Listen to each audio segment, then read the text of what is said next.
सर्वप्रथम श्री गुरु महादेव के चरणों प्रणाम। आदि शक्ति मैया भवानी के चरणों प्रणाम। इस कालखंड के महामानव साहेब हरेंद्रानंद के चरणों प्रणाम। विपत्ति में साथ देने वाली नीलम दीदी आनंद के चरणों प्रणाम।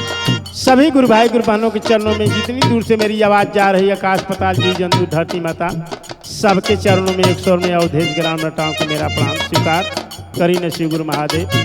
एक चर्चा की भजन बा, गुरु भाई गुरु बहना बात करतू कैसे बाबू। गुरु बहना बोलावत है कि चला चल जाओ चर्चा में, दुख हटा के सुख मिलेला। कैसे बाबू हो चर्चा में आवा, हो चर्चा में आवा, तनी मनवा लगल हमार स्वामी हो, हमार स्वामी जी हो, गुरु शिव के पंडावा हमार स्वामी जी।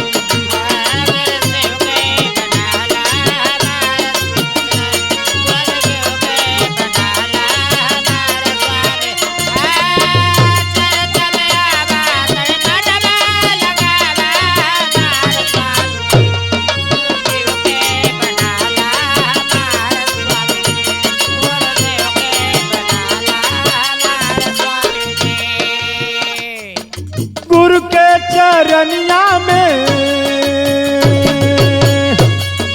गुरु के चरनिया में सरसन सारपा, गुरु के चरनिया में सरसन सारपा, गुरु के चरनिया में सरसन सारपा। धूलिया के धूल बनी चरण की धूल, शिव गुरु महादेव का ध्यान दबा। धूलिया के धूल बनी जगऊ जियार पा, धूलिया के धूल बनी जगऊ जियार पा, धूलिया के धूल बनी जगऊ जियार पा। शिव जी के आगे आवा, शिव जी के आगे आवा, सिरवा झुकल हमार स्वामी ओ, हमार स्वामी जी हो, गुरु शिव के पंडावा हमार।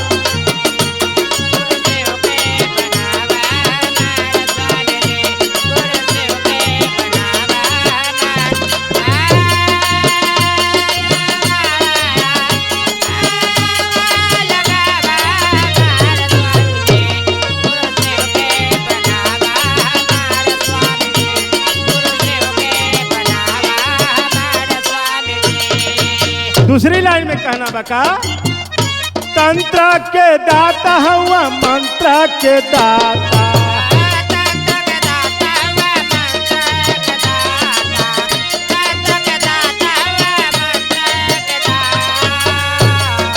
जीवन के गुरु हुआ भाग विधाता,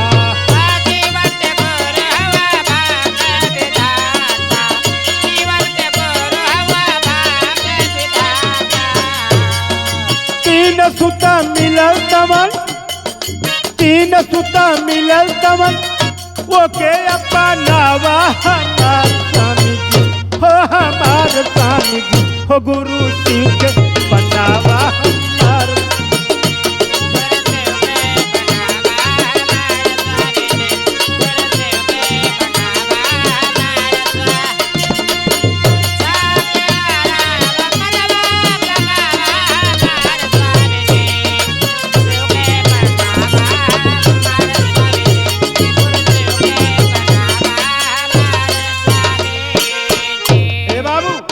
लास्ट लाइन में कहना बका, देवों के देव महादेव कहाले, देवों के देव महादेव कहाले, देवों के देव महादेव कहाले। दुनिया के कोने कोने सगरो पूजाल,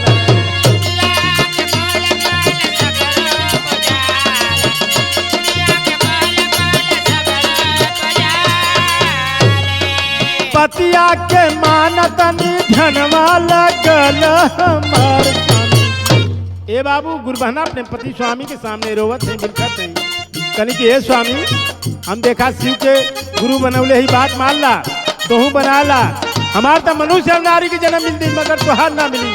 कहला कि तब हमार का मिली, कहने कि तू अब गैला 84 लाख योनि के बाद तब मनुष्य और नारी का जन्म मिलता है, तुहार वही नाले में ढोला के जन्म मिली। कैसे कहनी बाबू ध्यान दा, पतिया के मानतनी, पतिया के मानतनी, धनवा लगल हमार स्वामी जी, हो हमार स्वामी जी, हो गुरु सिंह के मनावा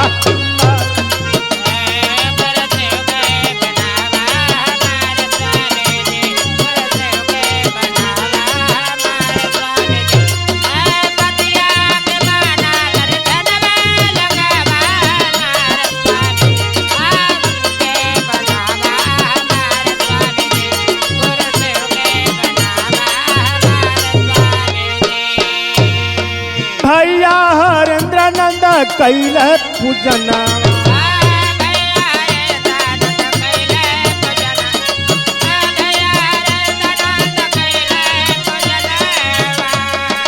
खुश होके भोला देला 3 पाद तन,